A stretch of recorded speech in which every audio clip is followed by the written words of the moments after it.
محمد ایسے بھیجو، تو ہم نے پڑھ دیا اللہم صلی علی محمد۔ اب اس کا مطلب کیا ہوا؟ اس کا مطلب ہوا اے اللہ تو درود بھیج حضور پر۔ ہم کو حکم ہوا کہ تم بھیجو، ہم نے پوچھا کیسے بھیجیں، تو کہتا ہے اللہم صلی علی محمد پڑھ کے بھیجو۔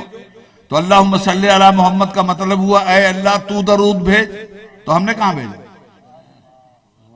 پھر سمجھو بات کو، ایک ہی بات اگر یہاں سے سمجھ کے چلے جاؤ گے بڑی بات ہے، میں بالکل خطابت نہیں کروں گا۔ حکم ہوا ان اللہ و ملائکتہ یصلون علی النبی، بے شک اللہ اور اس کے فرشتے درود و سلام بھیجتے ہیں مصطفیٰ پر۔ یا ایھا الذین آمنوا، اے ایمان والو، صلو علیہ وسلموا تسلیما، تم رسول پاک پہ درود اور خوب خوب سلام بھیجو۔ تو ہم نے پوچھا کیسے بھیجیں، تو نماز میں ہم کو طریقہ سکھایا گیا، پڑھو اللہم صلی علی محمد، اے اللہ تو درود بھیج حضور پر، وعلی آل محمد اور ان کی آل اولاد پر،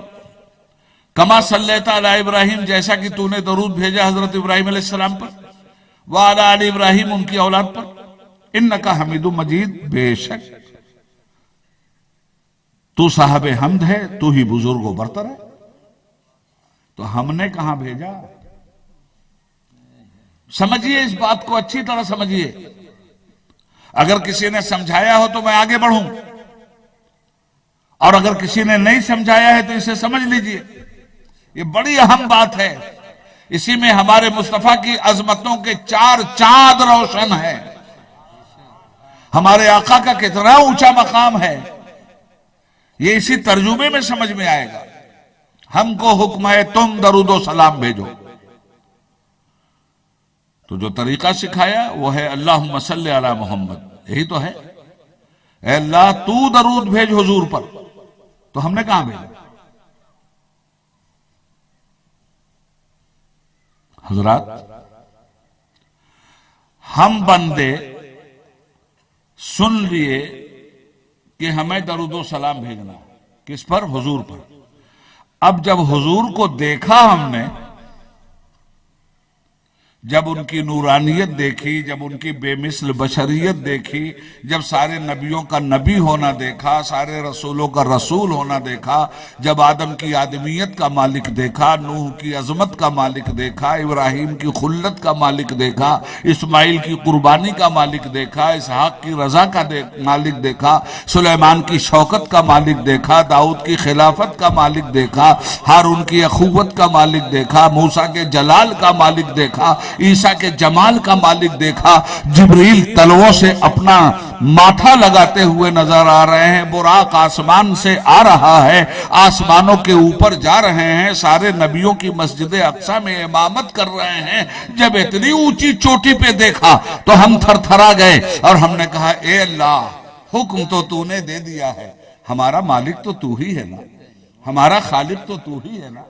ہماری عزت کا حفاظت کرنے والا تو ہی ہے نا۔ اے مولا تیرے محبوب کی شان اتنی اونچی ہے کہ ہم تیرے محبوب پر سلام بھیجنے کا حق نہیں ادا کر سکتے، یا اللہ تو ہماری طرف سے اپنے محبوب پر سلام بھیج دے، اللہم صلی علی محمد۔ ہم تیرے ہی تو بندے ہیں، ہم بڑے کمزور بندے ہیں، بڑی اونچی سرکار ہے مولا، ہم حق ادا نہیں کر پائیں گے، اس لیے ہمیں حکم ہوا اللہم صلی علی محمد پڑھو، اے اللہ تو سلام بھیج دے، تو درود بھیج دے، ہم بندوں کی طرف سے، ہم بندوں کا کام ہو جائے۔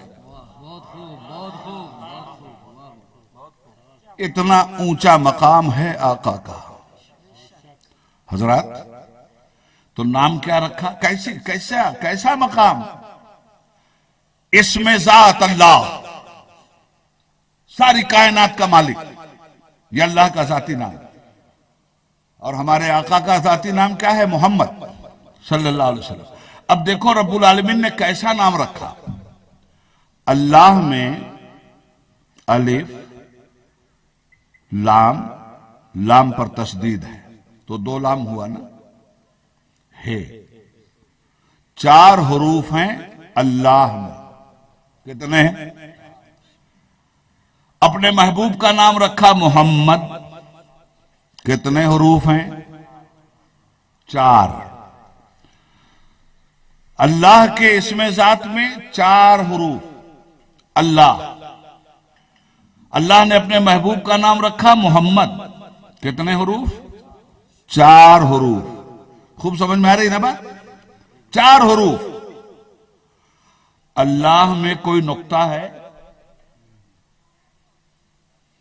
تو اللہ نے اپنے محبوب کا جو نام رکھا اس میں کوئی نقطہ ہے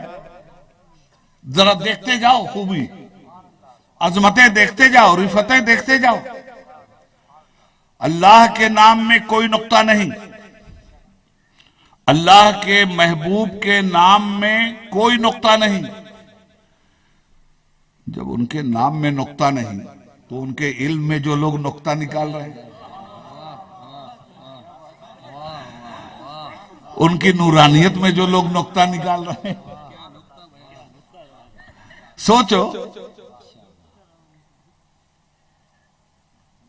کوئی نقطہ نہیں نا ایک بات اور بتاؤں آج بات چیت کریں گے سبحان اللہ اب میں ایک بات اور عرض کرنا چاہوں گا وہ بات یہ ہے میرے بھائیوں کہ نام کے معنی ہوتے ہیں نام کے معنی ہوتے ہیں جیسے عبید اللہ عبداللہ اب میں ذرا گرامر سے آپ کو بتاؤں عبداللہ کے معنی اللہ کا بندہ